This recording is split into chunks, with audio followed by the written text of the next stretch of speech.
আসলে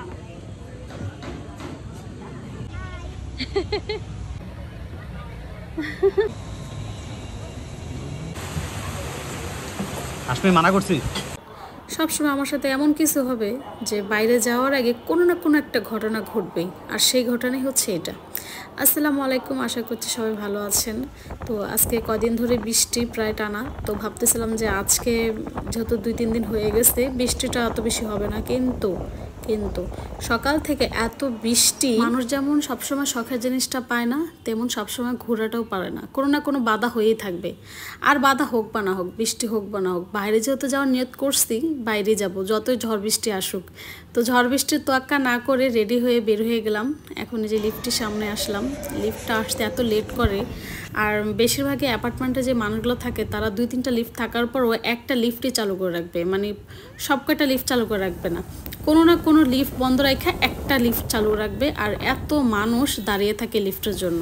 তো যাই হোক, এইদিকে আমি বের হয়ে গেলাম। বাইরে এত ঠান্ডা বাতাস ছিল আর চুলগুলো এত উঠতেছিল যে বারবার চোখের মধ্যে আসতেছিল, এই জন্য আমি মাথায় স্কার্ফ ভালো করে বেঁধে তারপর যাচ্ছিলাম। আর এত ঠান্ডা, যেহেতু সারাদিনই বৃষ্টি আছে কয়েকদিন ধরে, তো ঠান্ডা তো হবে, উচিত ছিল সাথে করে একটা চাদর আনা। যেহেতু গ্রাম সাইডের দিকে যাচ্ছি তাহলে অবশ্যই তো ঠান্ডা থাকবে, আর সেই চিন্তাটা আমার মাথায় আসে নাই যে একটা চাদর নিলে ভালো হবে, ঠান্ডাটা কম লাগবে। তো যেতে যেতে এটাই মনে করতেছিলাম আর আফসোস করতেছিলাম। আফসোসের কথা মনে পড়ে একটা খুব কথা আফসোস লাগতেছে যে এই জায়গায় শাপলা বিল ছিল, যেটা আমাদের জানাই ছিল না। মানে এত কাছে শাপলা বিল, আর এখানে শুধু একটা শাপলা বিল না, অনেকগুলো শাপলা বিল। সত্যি কথা, এখানে কোনো মানুষজন তেমন মনে হয় না আসে। বিশ্বাস করেন, আমার এতটা আফসোস লাগতেছিল যে আমি এদিকে আসতে পারলাম না। আগে জানলে তো আমি আরও আগেই আসতাম, যেহেতু এটা আমি প্রায় সময় আসি, কিন্তু কয়েক মাস ধরে টান এখানে আসা হয় নাই, বাসা থেকে বেরো হওয়া হয় নাই। আর এদিকে আশফি ঘুমিয়ে গেছিলো, এখন এদিকে শোয়াই দিয়েছিলাম, এখন উঠে গেছে। আর আমি জায়গাটা একটু ঘুরে ঘুরে দেখতেছিলাম। এই জায়গাটা মূলত অনেকেই চেনেন, দেখলে যে ভিডিওতে যারা দেখতেছেন অবশ্যই যারা চিনবেন, আর ওই এলাকার মানুষ যারা তারা অবশ্যই তো চিনবেন। এটা হচ্ছে রামারকান্দা। আর বেশিরভাগই আমি হচ্ছে এই দিকটায় আসি। রামারকান্দা যেমন একটা ঠান্ডা বাতাস, একটা নীরব রাস্তাঘাটে তেমন একটা আওয়াজ নাই, কোনো গাড়ি ঘোড়ার আওয়াজ নেই, খুবই ভালো লাগে আমার কাছে। তো আমি এই জায়গায় আসি। আর এদিকে কিন্তু অনেক রেস্টুরেন্ট আছে, শুধু রেস্টুরেন্ট না, পার্ক। এখানে আসার সময় কয়েকটা শিশু পার্ক দেখলাম যে নতুন করতেছে, এবং আরও কয়েকটা পার্ক নতুন করে করতেছে। ইনশাল্লাহ আবার নেক্সটে যখন যাব তখন অবশ্যই ভিডিও করে দেখাবো। আর এদিকে আমি দোতলায় বসছিলাম, দোতলা থেকে নিচে আসলাম একটু ঘুরে ঘুরে দেখব, প্রায় অনেক দিন ধরে আসা হয় নাই। আর এটার ডেকোরেশনটা আগে থেকে একটু মানে ভেঙে বা কেমন জানি হয়ে গেছে। আগে খুবই সুন্দর ছিল ডেকোরেশনগুলো, যেহেতু অনেক দিনের হয়েছে, ওনারা মেবি আস্তে আস্তে মেরামত করবে। তো এই দেখতেছিলাম আর বলতেছিলাম যে আগের মতো জায়গাটা নাই, কেমন যেন হয়ে গেছে, মনে হচ্ছে সব ভেঙে ভেঙে যাচ্ছে, যেহেতু সব বাঁশের আর কাঠের দিয়ে তৈরি। আমার সবচেয়ে বেশি এখানে ভালো লাগে, বেশিরভাগ জিনিস ওনারা কাঠের দিয়ে তৈরি করছে। আর এই প্লাস্টিকের চেয়ার হয়তো বা রিসেন্টলি আনছে, আগে চেয়ারটা ছিল না। এই ঘরটা সুন্দর করে করছে, আগে ছিল হচ্ছে কাঠের যে চেয়ার টেবিল, সেগুলো দিয়েছিল, খুবই সুন্দর ছিল। আর এইদিকে এসে দেখি যে বাচ্চাদের খেলনা ভেঙে টুঙ্গে অবস্থা খারাপ। বাচ্চাদের খেলনা যেহেতু প্লাস্টিকের জিনিস, এখানে যারা মালিকরা আছেন, রেস্টুরেন্ট মালিকরা, অবশ্যই এটা ভালো করে দেখা উচিত ছিল। যেহেতু এই বাচ্চারা খেলে, হাত পা যদি ব্যথা পায়, সেটা ওনাদের কোনো মাথা ব্যথা নাই, যেই জিনিসগুলো ভেঙে গেছে এটা মেরামত করে দেয় বা নতুন করে এনে দেয়। প্রতিটা রেস্টুরেন্টে এখনকার দিনে যত রেস্টুরেন্ট আছে বেশিরভাগই রেস্টুরেন্টগুলোতে কিন্তু বাচ্চাদের খেলনা থাকে। আর এই যে দেখো ব্রিজ, এটা কিন্তু রাঙামাটির ব্রিজ লাগে। আসলে আমি এই জায়গাটার নাম বলতে পারতেছি না, আসলে রাঙামাটির ব্রিজটা নাকি যে, তো তোমরা কমেন্ট করে জানিও এটা কি ব্রিজটা বলে। সরি, মানে বলতে চাচ্ছিলাম যে এই ব্রিজটা কোন জায়গায় আছে, মানে অরিজিনাল ব্রিজটা। এটা তো এমনি বানাইছে, জাস্ট ওটা দেখা দেখি। রাঙামাটি নাকি বান্দরবনে আমি জানি না, তোমরা একটু কমেন্ট করো। তো এই ব্রিজটা দেখে আমরা উঠতে চাইছিলাম, কিন্তু দেখি যে ব্রিজটা একটু লড়াচড়ে, আগে অনেক শক্ত ছিল, এখন দেখি একটু নরম হয়ে গেছে, যেহেতু এটা অনেক দিনের। এখানে শুধু মনে বাচ্চারাই উঠতেছে।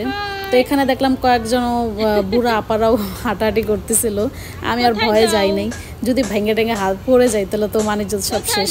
তো যাই হোক, এখানে বাচ্চারা খেলাধুলা করতেছে। আর আজকে যেহেতু অনেক বৃষ্টি ছিল, তেমন একটা বাচ্চা বুচ্চা আসে নাই। অনেক সময় দেখি যে অনেক বাচ্চা আসে মোটামুটি, এই আজকে মেবি বাচ্চাটা খুবই কম, তেমন একটা বাচ্চা দেখা যাচ্ছে না, 2-1 জন থেকে দেখলাম, যেহেতু অনেক বৃষ্টি। আর ভাবতেছিলাম যে মনে হয় বৃষ্টিটা আর আসবে না, যাক ভালো হয়েছে, এখন ঘোরার মজা পাবো। কিন্তু কিন্তু কিন্তু আকাশে তাকায় দেখি আকাশের অবস্থা আসলে কেমন জানি কান্দা কান্দা ভাব, মনে হচ্ছে এখনই কান্নাকাটি তেমন একটা করবে, ভাব ভাব ভাব দেখা যাচ্ছে আর কি। এইদিকে একটা দোলনা আছে, আর এই দোলনাতে বসে বসে একটু দোলনা খাচ্ছিলাম। একটা ছড়ার কথা মনে পড়ে গেল, দোল দোল দোলনি রাঙা মাথায় চিরনি, বর আসবে এখনই, বউ নিয়ে যাবে পালকিতে। আর সেই পালকিটাই এখানে। এখানে দেখো যে পালকি রেস্টুরেন্ট, এইদিকে আলাদা সাইড করছে ওনারা পালকি। এর আগেও আমি একটা ভিডিওতে দেখাইছিলাম, সরি এই পেজে না, অন্য একটা পেজে দেখাইছিলাম। এই যে পালকি, আর এখানে লাভ বার্ড, লাভার যারা আছেন তাদের জন্য। আর এই যে দেখো খুবই একটা পরিচিত আমাদের অবশ্য বাড়ির ঢাকা শহরে তো এটা ছিল না, এটাকে যেন কী বলে, ঢেকি না কি বলে, আমি আসলে বলতে পারতেছি না, সরি। ঢাকার মানুষ আমরা, যারা আপনার গ্রামের মানুষ অবশ্যই এটা বলবেন। এইটাতে আমি মনে হয় চাল, আটা, গম এগুলো ভাঙে। তো আমার এটা তেমন একটা আইডিয়া নাই, যেহেতু এটা আমরা তেমন একটা দেখিনি, টিভিতে সবসময় দেখে আসছি। তো ফাইনালি নিচে একটু ঘুরে টুরে এখন ওপরেই যাচ্ছি। খাবার অর্ডার দেওয়া শেষ, আমরা এখন খাবার খাবো। আর এখানে উপরে যাচ্ছিলাম, আর পাশে আরেকটা রেস্টুরেন্ট আছে, ওইটাতে এখন পর্যন্ত যাওয়া হয়নি। যতবারই আসছি ততবারই বলছি যাবো যাবো করে যাওয়া হয়নি। আস্তে আস্তে ওইটার ডেকোরেশনটা কিন্তু এখন সুন্দর করতেছে, আগে অতটা সুন্দর ছিল না, এখন ওটাতে ডেকোরেশন সুন্দর করতেছে। তো ভাবতেছি নেক্সটে যখন আসবো আমরা অবশ্যই ওইটাতে যাব, ওইটাতে বসে দেখবো কেমন মানে খাবারগুলো কেমন। আমা লাইকে লাইকে আমা আমা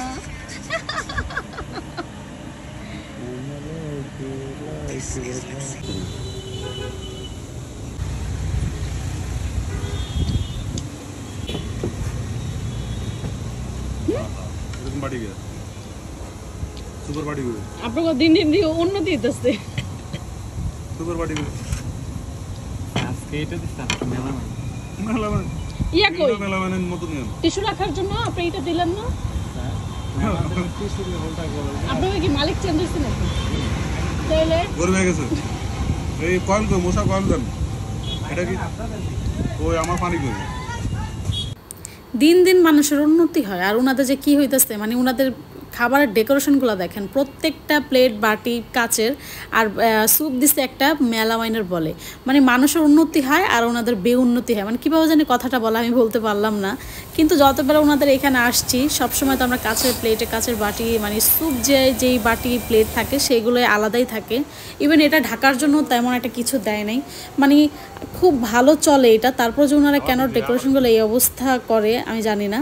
ইভেন অনেকটা বসার সিট সুট একদম নষ্ট হয়ে গেছে। তো ইনশাল্লাহ নেক্সট এটাতে আসলে আর মনে হয় না এটা যাওয়া হবে কিনা। পাশে যেটা আছে ওইটা ট্রাই করবো, বা এখানে আরও রেস্টুরেন্ট হচ্ছে ওগুলোও তো যাবো দেখবো। তো আমাদের এখানে খাওয়া শেষ, ঘোরাও শেষ, প্রচণ্ড বৃষ্টি ছিল, বৃষ্টি যাওয়ার জন্য ওয়েট করতেছিলাম। তো বৃষ্টি শেষ, এখন আমরা বাসায় চলে আসছি। সবাই ভালো থাকবে।